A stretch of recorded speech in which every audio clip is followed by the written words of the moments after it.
Stage पर विराजमान अध्यक्ष मंडल के साथी राजकुमार शेखुपुरिया, मास्टर शेर सिंह जी, अशोक पटवारी जी, मदनलाल खोज जी, संचालन कर रहे सोहन सिंह रंधावा जी, मेरे सामने बैठे पूर्व विधायक हरपाल सिंह जी, परमानंद शास्त्री जी, हर भगवान जी, लखा सिंह जी, पूनम रत्ती जो एस के पूर्व राज्य प्रधान है, किसान सभा के राज्य महासचिव सुमित जी, और आधे से ज़्यादा तो मेरे से बुज़ुर्ग साथी हैं, चिट्टी दाढ़ियाँ हैं, तो उससे लगता है कि वो मेरे से बड़े ही होंगे। कुछ मेरे हम उम्र होंगे, बहनें हैं और छोटे भी हैं, कुछ सामने भी बैठे हैं, पीछे भी हैं। तो सबसे पहले तो मैं ये जो 3 संगठन हैं, सर्व कर्मचारी संघ, रिटायर कर्मचारी संघ और लोक चेतना कला और साहित्य मंच, जिन्होंने ये आयोजन किया है, मैं इनका आभारी हूँ कि हमें ये मौका दिया आपसे बातचीत करने का, आपसे रूबरू होने का। दूसरी बात जो मैं करना चाहता हूँ वो ये है, मैं रिटायर कर्मचारी संघ में काम कर रहा हूँ बतौर राज्य प्रधान। हम रिटायरी कर्मचारी संघ ने हमारा जो संविधान बनाया है, वो जहाँ अपनी आर्थिक मांगों के लिए, अपने सामाजिक स्तर के सुधार के लिए तो हैं ही चीज़ें, उसके साथ साथ समाज की जो बुराइयां हैं, समाज सुधार के जो काम हैं, वो भी हम साथ में ही रखते हैं। और उसके तहत हमारे रिटायर साथी बहुत किसानों में भी काम कर रहे हैं, मजदूर संगठनों में भी काम कर रहे हैं, विज्ञान के क्षेत्र में भी काम कर रहे हैं, लेखन में भी काम कर रहे हैं। अकेला हमारा रिटायर कर्मचारी संघ ऐसा नहीं है कि केवल अपनी आर्थिक मांगों के लिए काम कर रहा हो। समाज में जो सोशल रिफॉर्म की ज़रूरत है, वो काम भी हमारे साथी बहुत गाँव में लाइब्रेरियाँ चला रहे हैं, और बड़ी सफल लाइब्रेरी देखी हमने जो हमारे साथी चला रहे हैं। और उसी के तहत ये विचार गोष्ठी है कि आज के संदर्भ में जो राजनीति है देश में, सत्ता में और प्रदेश में, वो किस तरह से हमारे संविधान को, हमारे जो शहीद हैं उनके सपनों को ठीक उलट करके राजनीति चला रही है। जो विषय रखा है बड़ा सामयिक विषय है और इस पर चर्चा करनी बहुत ज़रूरी है। मेरे साथी वीर सिंह ने इस विषय को खोला है। मैं कोशिश करूँगा कि जो ऐतिहासिक तथ्य हैं, खासकर भगत सिंह की जीवनी के बारे में, वो तो आपने लाइफ में पढ़े ही होंगे। वो कब पैदा हुए, कब उनको फांसी दी गई, कितने साल के थे, उनके परिवार की बनावट के बारे में भी मैं बहुत ज़्यादा नहीं जाऊंगा, क्योंकि आप बिल्कुल जान तो है नहीं, जो यहाँ आए हैं सभी थोड़े आगे बढ़े हुए लोग ही हैं, ये सामान्य जानकारियाँ नहीं होंगी।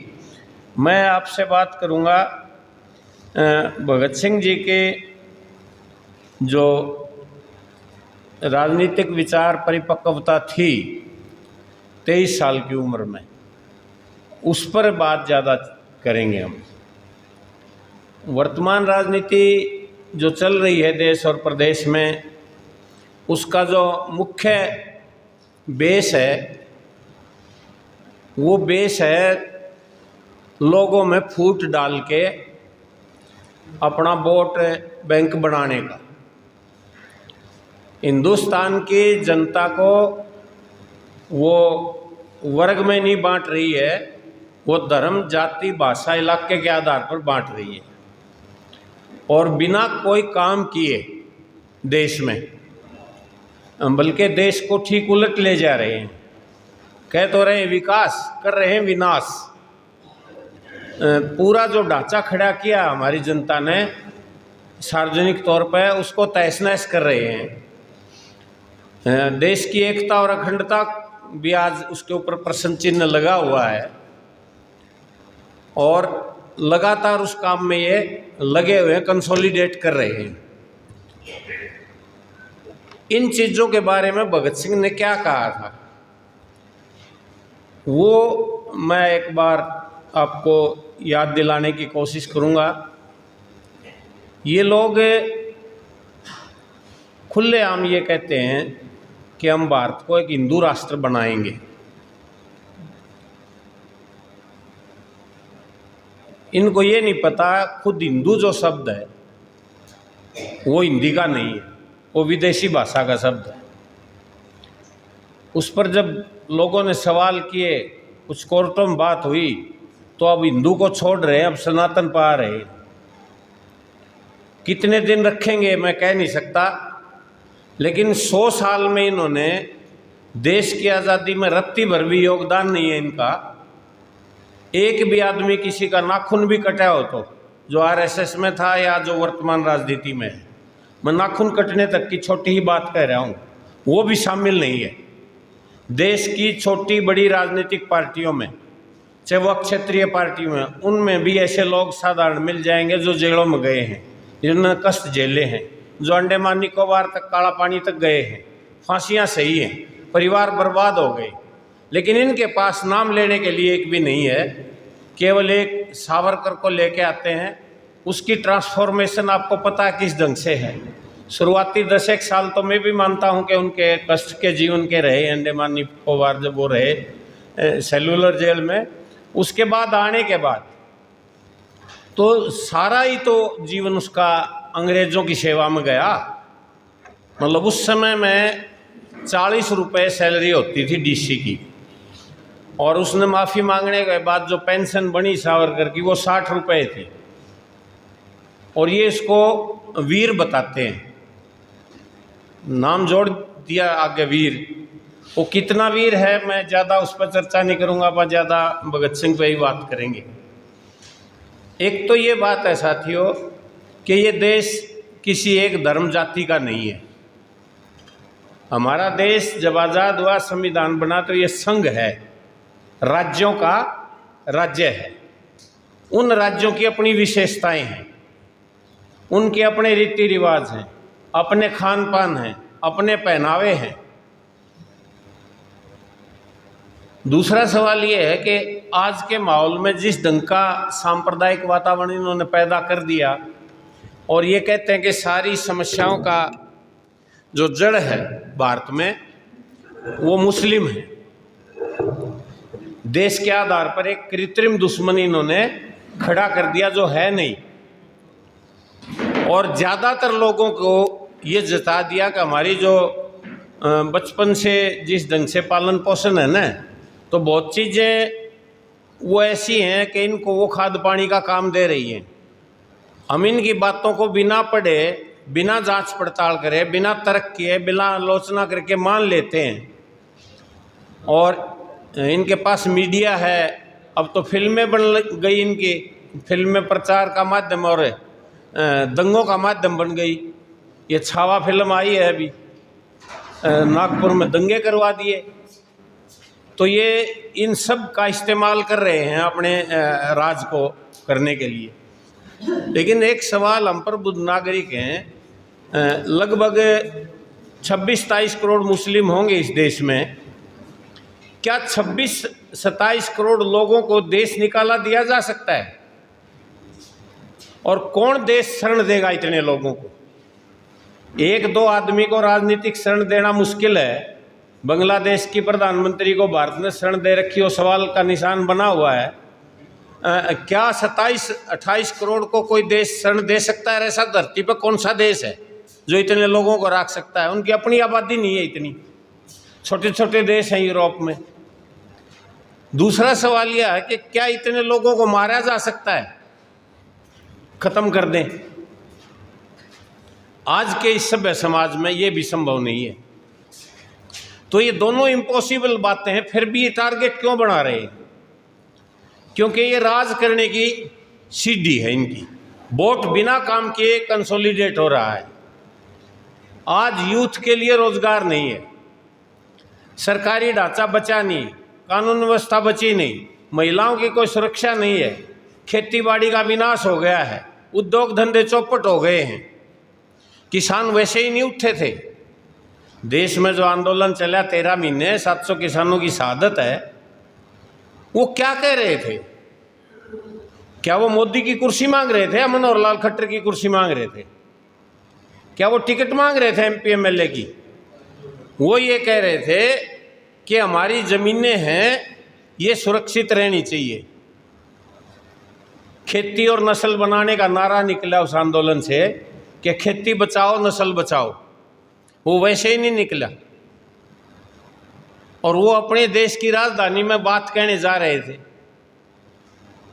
कहीं विदेश नहीं जा रहे थे। इतना डर क्यों लग रहा है आज की सत्ता को किसानों से, मजदूरों से, कि उनको जाने नहीं देते राजधानी में? जगह जगह खाइयाँ खोद दी, दीवारें बना दी, डंपर खड़े कर दिए, सलाखें गाड़ दी, तारें लगा दी, गोले बरसाए आंसू गैस के, पानी की बौछारें कर दी, और ज़रूरत पड़ी तो गोलियां भी चलवा दी, लेकिन दिल्ली उनको नहीं जाने दिया।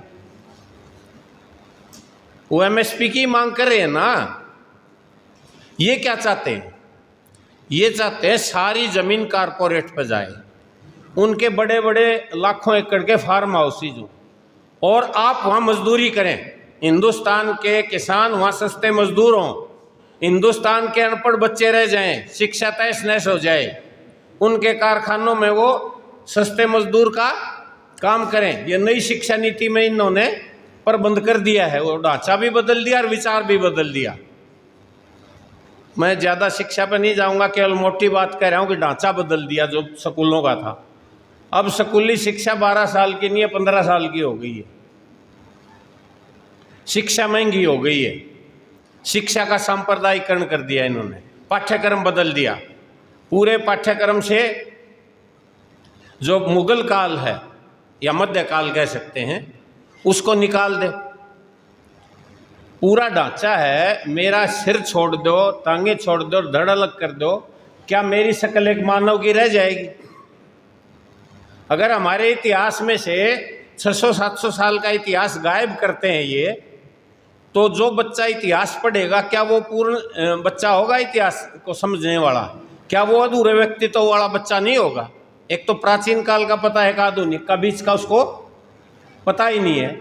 वो सारा काल निकाल दिया पाठ्यक्रम से, वैज्ञानिकों को चुन चुन के निकाल दिया। चार्ल्स डार्विन का जो विकास का सिद्धांत है कि जीव की कैसे उत्पत्ति और जीव का कैसे मनुष्य के रूप में, एक कोशीय जीव से और मनुष्य के रूप में उसका परिवर्तन हुआ है, उसको निकाल दिया कि इसकी ज़रूरत नहीं है। क्यों ज़रूरत नहीं है? अगर वो साइंटिफिक सिलेबस रहता है तो इनके फांस में नहीं आएंगे बच्चे। उसको पता होगा कि बच्चे का विकास जन्म कैसे होता है। वैसे तो अपना समाज भी घना भला नहीं है। हमारे जो घर समाज है ना, वो अंधविश्वास के कारखाने हैं। कोई माँ बाप ये नहीं बताएगा, मैं पूछ लूँ कि मैं कैसे पैदा हुआ, तो ये नहीं कहेंगे भाई माँ बाप के मिलन से बच्चे पैदा होते हैं। झूठ बोलते हैं, भाई तू आकाश से गिर गया, हमने ओट लिया, पाड़ दिया, गली में नून बेचा था, उसके बदले में तू ले लिया हमने। मतलब गलत धारणाएं बहुत हैं समाज में, उनका हम आलोचना विरोध नहीं करते, वैज्ञानिक ढंग से नहीं सोचते। इनको कैसे आदमी चाहिए? इनको जय जय करने वाले चाहिए। मोदी मोदी हर हर मोदी, घर घर मोदी, ऐसे करने वाले चाहिए, तर्क से नहीं। इनको कुंभ में जाने वाले लोग चाहिए, इनको कांवड़ लाने वाले लोग चाहिए। और फिर झूठा प्रचार कितना करते हैं आप कल्पना नहीं कर सकते। कुंभ का जो गंगा नदी के तट पर संगम बनता है, वो 12 किलोमीटर लंबा और 1 किलोमीटर चौड़ा है, तो वो 12 वर्ग किलोमीटर हो गया। एक आदमी को 4 वर्ग फुट जगह चाहिए बैठने या खड़ा होने के लिए। उस 12 वर्ग किलोमीटर को 4 वर्ग फुट से अगर हम भाग देते हैं तो 70-80 लाख से ज़्यादा आदमी वहाँ नहीं समा सकते, भीड़ होने के बावजूद।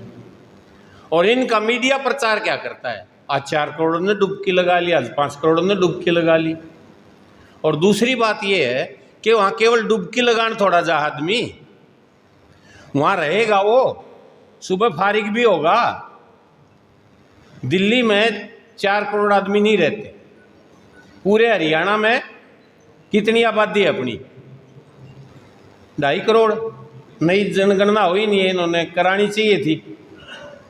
2021 में 25 हो गया, पता नहीं कराएंगे कि नहीं कराएंगे, क्योंकि लोगों को सही जानकारी तो देनी नहीं है इनने। इतने बड़े हरियाणा में अपने घर बने हुए हैं, शहर बसे हुए हैं, गांव बसे हुए हैं, तब जाके हम सुबह फारिग होते हैं।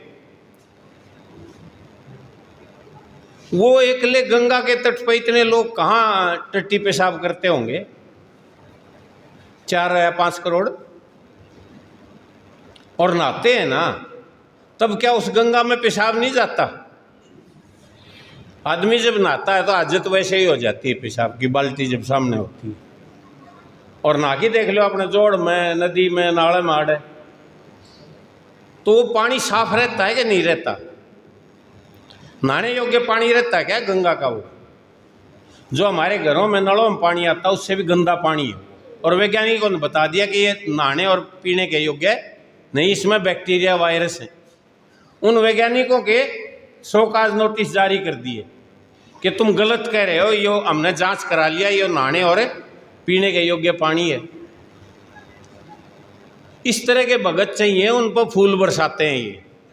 इस तरह के युवा चाहिए जो भीड़ हैं, जिसका दिमाग नहीं है, केवल जय जयकार के नारे लगाने वाले। इनसे सवाल कर दे कोई, इनसे पूछ ले, वो बर्दाश्त नहीं होता। और 11 साल का कार्यकाल हो गया मोदी ने, कभी प्रेस के सामने सवाल का जवाब नहीं दिया है, कोई संवाददाता सम्मेलन नहीं किया, केवल मन की बात करता है अपनी, एक तरफा संवाद। एक तरफा संवाद तो संवाद होता ही नहीं, एकालाप हो तो संवाद तो वो जो आप समापा दोनों आमने सामने वाला मिलके बात करें, मैं आपको भी मौका दूं और आप मेरे को भी मौका दो। इस तरह की व्यवस्था ये कर रहे हैं। क्या भगत सिंह ने भी ऐसा ही सोचा था? भगत सिंह ने, मैं क्या बताऊं कि ऐसे विरले ही पैदा होते होंगे दुनिया में। अब इतने आदमी हैं, हमारे जैसा बच्चा आदमी पैदा हुआ होगा वो, लेकिन अलग अलग कैपेसिटी है।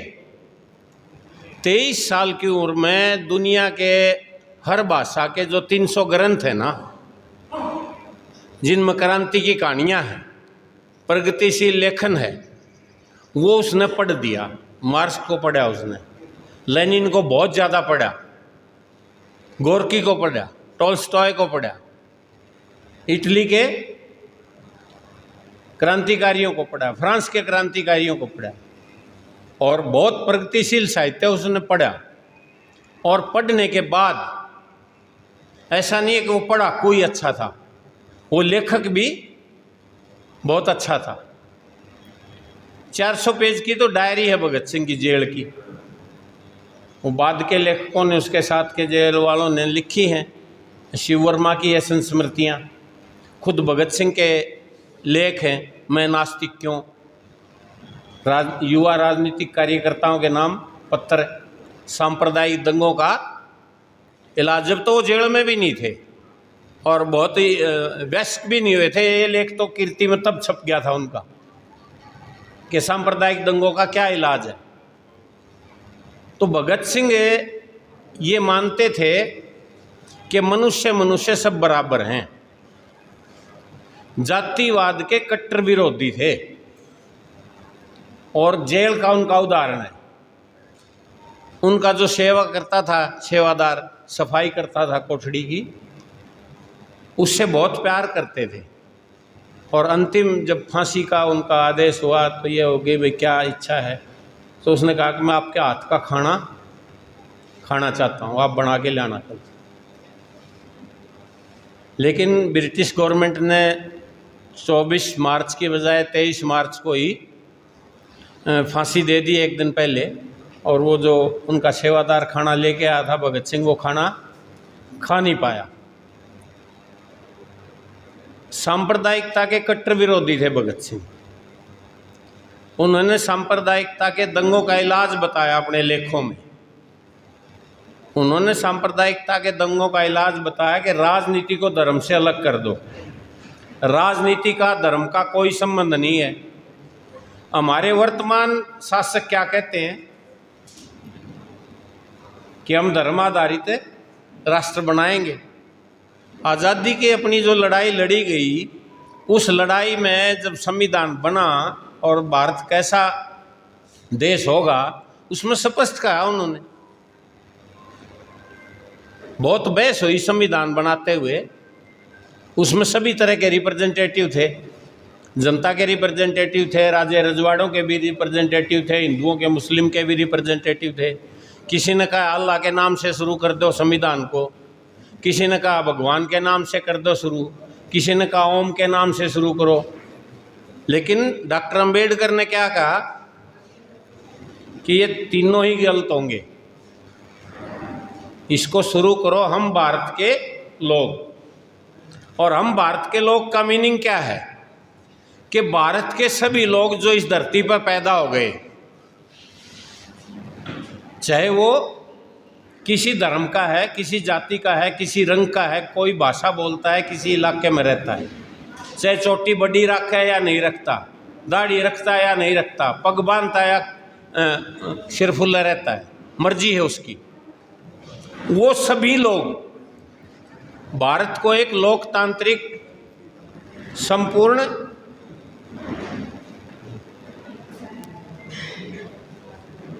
अपनी मर्जी का मालिक, धर्मनिरपेक्ष और समाजवादी राष्ट्र बनाएंगे। तो भारत बना धर्मनिरपेक्ष। और उसी समय में मैं लोकल आयोजकों से अनुरोध करूंगा